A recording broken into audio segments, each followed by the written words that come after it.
مرحبا رمضان یا رمضان یا رمضان یا رمضان رمضان کریم یا رمضان الحمدللہ رب العالمین والصلاة والسلام علی سید المرسلین۔ ناظرین،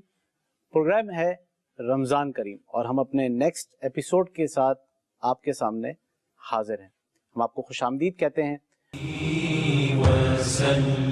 بسم اللہ الرحمن الرحیم۔ آج کل ایک اعتراض اور سوال مذہب کے حوالے سے بہت اٹھایا جا رہا ہے کہ کورونا کا پھیلنا، وائرس اور وبا کا پھیلنا، یہ مذہب اور دین کی ناکامی ہے۔ اگر مذہب اور دین سچے ہوتے اور ان کے اندر اتنی قوت، طاقت اور پاور ہوتی تو کبھی بھی کورونا جو ہے وہ نہ پھیلتا، یا مساجد یا دیگر مقامات کی طرف جو ہے وہ کبھی بھی جو ہے وہ نہ جاتا۔ چلو بازاروں میں جاتا، وہ کھلی مقامات پہ جاتا، ایسے غلط مقامات پہ جاتا، لیکن ایسی جگہوں پہ کبھی بھی جو ہے کورونا نہ جاتا جہاں مذہب کی مکمل جو ہے وہ اجارہ داری اور حکمرانی ہے۔ تو اس کا جواب یہ ہے کہ مذہب کا کام کسی وبا کو روکنا یا کسی وبا کی ویکسین بنانا یا کسی اس طرح کے انتظامات کرنا نہیں ہے، بلکہ مذہب اور دین کا کام جو ہے وہ معاشرت، عبادات، معاملات، معاشیات اور دیگر زندگی کے قوانین دینا ہے، جن پہ عمل کر کے انسان دنیا کے اندر بھی کامیاب ہوتا ہے اور اس کے بعد جو ہے وہ برزخ میں،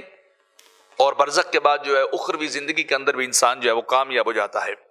بلکہ ایسی کسی بھی وبا کا پھیلنا یا ایسی کسی بھی وائرس کا اتنے ہائی لیول کے اوپر جا کے مورٹیلٹی اور وفات کا جو ہے وہ سبب بننا، یہ مذہب کے قوانین سے دوری کی بات ہے۔ جیسا کہ اس کورونا کے پھیلنے کے متعلق جو وہ 3 رائے پائی جاتی ہیں کہ کورونا کیوں پھیلا۔ پہلی ایک رائے یہ پائی جاتی ہے کہ کورونا جو وہ چین کی ایک مارکیٹ سے، اینیمل مارکیٹ سے پھیلا، جہاں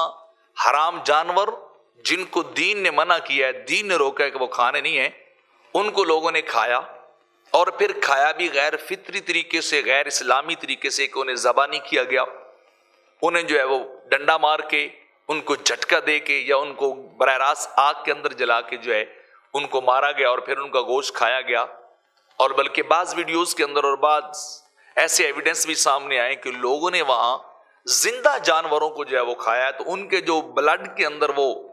جرمز پائے جاتے تھے، تو ایلیمنٹس پائے جاتے تھے، وہ براہ راست انسانی جو ہے وہ جسم کے اندر چلے گئے، تو جنہوں نے جا کے وہ ایک وائرس کی شکل کو اختیار کیا۔ تو یہ بھی ایک دین سے دوری کی بات ہے کہ دین نے تو روکا تھا، اگر دین پہ عمل کیا جاتا تو ایسی کوئی وبا بھی نہ پھیلتی۔ دوسرا جو رائے پائی جاتی ہے، یا دوسرے اوپینین یا اس کے بارے میں رائے عامہ پائی جاتی ہے، خیال پایا جاتا ہے کہ یہ وائرس کورونا کیوں پھیلا، کہ یہ ایک ووہان ایک لیبارٹری کے اندر، ہیومن لیبارٹری کے اندر ہیومن میڈ چیز ہے جس کو بنایا گیا ہے۔ اگر بنایا گیا ہے تو یہ پھر انسان کی اخلاقی دیوالیہ پن اس کا، کہ انہوں نے جان بوجھ کے ایک ایسی اتنا انتہائی مہلک اور خطرناک اور جو ہے وہ ہائی لیول کا جو ہے وہ وائرس جو ہے وہ تیار کیا، اور پھر ان کو انسانوں کے اندر جو ہے پھیلا دیا گیا۔ تو یہ بھی مذہب سے دوری کا سبب ہے، کیونکہ مذہب ایسی چیز کی تو کبھی اجازت ہی نہیں دیتا، کیونکہ ایسی چیز جو بنائی جائے جو انسانیت، ہیومینٹی کے خلاف ہو۔ اور تیسری رائے اور خیال جو پایا جاتا ہے اس بارے میں کہ یہ بایولوجیکل اور کیمیکل ویپن کے طور پہ ڈیولپ کیا گیا ہے اور اس کو بنایا گیا ہے۔ تو اب اگر انسانوں نے اتنی مہلک ہتھیار بنا لیے ہیں کہ ایک دوسرے کے خلاف استعمال کر رہے ہیں، تو یہ بھی دین کی تعلیمات کے خلاف ہے، کیونکہ قرآن تو کہتا ہے لا تلقوا بأیدیکم الی التہلکہ، اپنے آپ کو ہلاکت میں نہیں ڈالنا چاہیے۔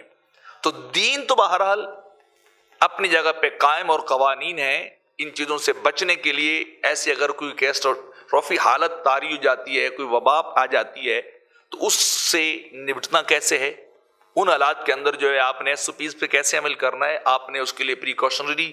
جو ہے وہ میئرز کیسے اپلائی کرنے، یہ دین نے سارا کچھ بتا رکھا ہے۔ تو یہ دین کی ناکامی نہیں ہے، یہ سائنس اور انسان کی ناکامی ہے کہ ایسا مہلک وائرس جو ہے دنیا کے اندر تباہی جو ہے پھیلاتا جا رہا ہے۔